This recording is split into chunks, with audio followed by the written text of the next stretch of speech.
Hiya. Team news, please. As regards injuries and stuff like that, we've still got our injury problems that we've got. Michael Doughty's now out. He hurt his foot.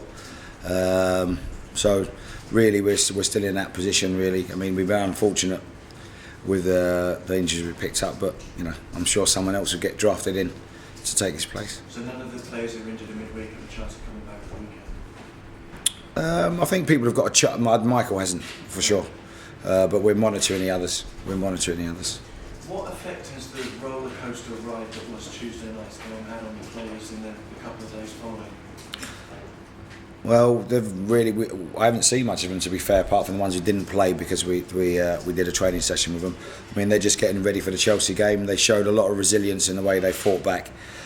We didn't have the best of first halves, but they've showed a lot of resilience, and we're going to go out this morning and try and train to the best of our ability. Do you have to try and make sure that the attitude towards that result and the mentality is that it was another point towards the total rather than a couple dropped? Is that a theme here?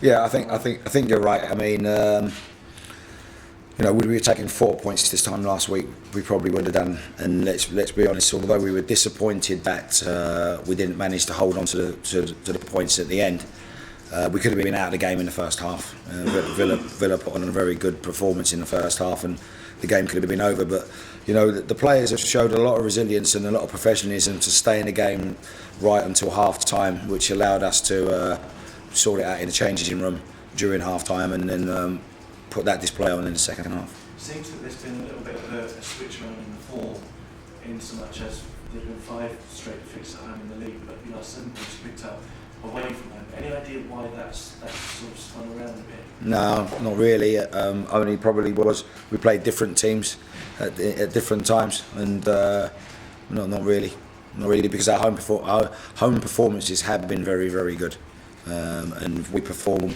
like we have done in the last few home games. I think the fans will be happy, and I'm sure that the results will turn around at home. What are you expecting from this weekend's game? A very, very tough game. Hopefully an enjoyable game for the fans.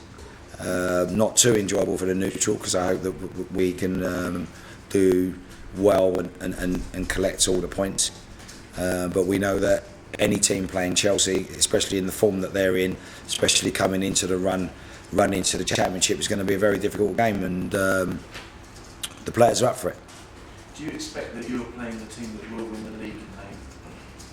The way it's looking, you know, they're on course to win the league, and they've got a great coaching staff there and a great manager that he's been used to seeing things out, and I'm sure he'll do everything he can to make sure that he gets the points that are required. Do you expect them to be able to handle the pressure of the rugby? Who, the players? Chelsea generally, yeah. Chelsea, they've been there and seen it before, but you know, to a man, you know, they've been there and seen it before. So I would expect that they would continue in the form that they're in. Is there an argument that it's a bigger game for QPR than it is for Chelsea? If they have their lead, it doesn't seem like you have much wiggle room for dropping points at the moment. Is that a fair assessment? Yeah, it is a fair assessment. That's a fair assessment. I mean, they can afford to have a blip and still win the league. We really, really do need to pick up every point that we can. Are you expecting it to be a hostile atmosphere?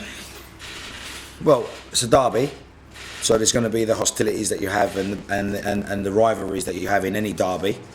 You know, I would expect it to be as any derby would be. Would it be intensified by John Terry's presence, and could you understand any hostility specifically directed to him based on what happened 4 years ago? Well, fans are fans, aren't they? And you know, that's a subject that you know brings up a lot of different emotions. So it would be odd to think that there isn't going to be an extra, extra feelings towards that situation. It's been highlighted as a potential meeting between John Terry and Rio Ferdinand for the first time since his book came out. But Rio hasn't played since March the 7th. Will he have any involvement in the game this weekend? No, Rio's unfortunately got an injury. He's had a knock and it's reoccurring, and he keeps trying to train. I mean, I think he'll try and train this morning. He's someone that we miss immensely. You know, his leadership qualities on the pitch, and unfortunately he won't be involved at the weekend. After the game, if John walked past you and offered to shake his hand in victory or defeat or draw, would you shake his hand? Well, ultimately John Terry is a player of Chelsea, and I'm a manager of QPR, and as a man and as a person, I would shake his hand. I don't know what his feelings are towards me, and as long as there wasn't anything on the field that was unprofessional by him, I would shake his hand. Just what happened 4 years ago sit uncomfortably with you? Does it still leave a bit of a bad taste in your mouth? Obviously you were involved in it, but just the whole episode. Well, the whole episode for the British society sat uncomfortably, and it's not something that we want to really highlight in football, but it's something that happened, and it's been dealt with, and we have to move on, and hopefully everybody's learnt something from it. Harry Redknapp on a different point. Harry Redknapp said in an interview which has come out today that when he was at this club it felt like something of a soap opera. Is it fair to say things have calmed down a little bit since he's left and since you've taken charge? Football is a soap opera, isn't it? Anyway, it's a soap opera. That's what it is. The whole thing. Any club you go to a club in League One or League Two, it's going to be a soap opera there. It just depends on how it plays out. I don't know if things have calmed down or changed. It's probably a different script. And on a non-QPR issue, the retaken penalty that UEFA sanctioned, that was sanctioned this week for the England under-19 women's team, has that set a dangerous precedent in terms of re-refereeing matches, which is something that we were always told wasn't supposed to happen with regards to video replays and post-match decisions, things like that? What does it open us up for? What was that? They retook the penalty, the England under-19 team, they went back and played about 20 seconds of the game because a referee made the wrong decision. How does that leave us now? I think it's difficult when you it takes the human element out of anything really in football. I do believe that there is a place for it, because we should have had 2 penalties against Tottenham. There's a place for it, but I'm not sure how it's going to affect football as a whole, because part of the drama is the human error. Thank you. And the broadcast, Hoilett. How did Richard Dunn come through the under-21 match the other day, Chris? Very well. He played longer than we had anticipated. He's a good professional, and I'm really hoping that he's going to be available, after this weekend for the rest of the games. Special effort considering the injury he had and his age. Yeah, absolutely outstanding. But like I've always said, we talk about soap operas at the club and things that have gone on or not gone on. All I've ever seen is the players being as professional as possible and trying to make sure that they're ready for the battle towards the end of the season.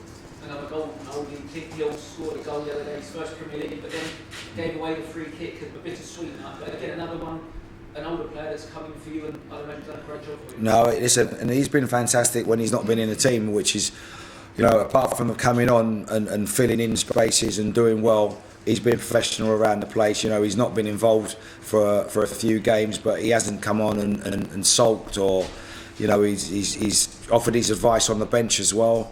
To be honest with you, I've been very pleased with Clint's contribution.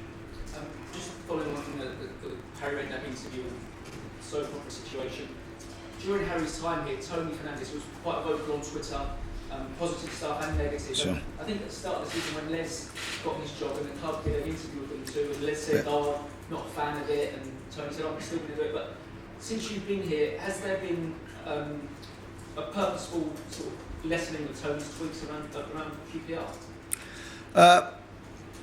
I don't know, because I'm not on it, but it seems like he's been on it less. You can tell me more. I don't get on it. It seems like that. Obviously, I think Twitter, as a thing that people do, is something that people tend to do when they're in emotional states.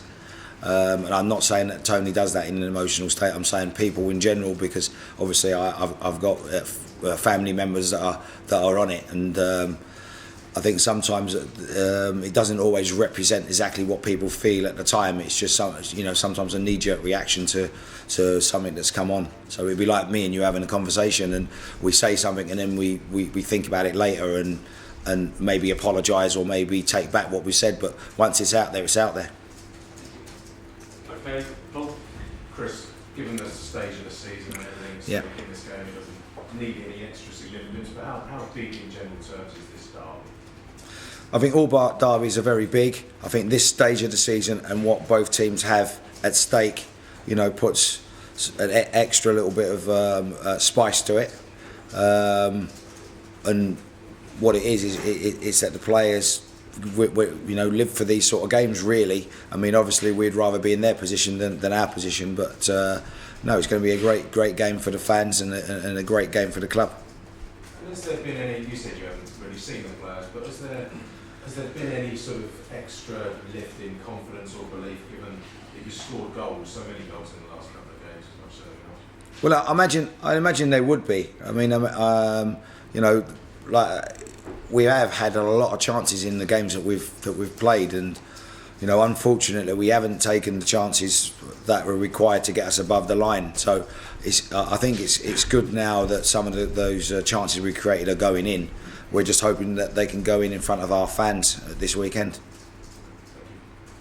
Okay, turn your cameras off unless you're filming cut, ladies and gents, bring your seats forward.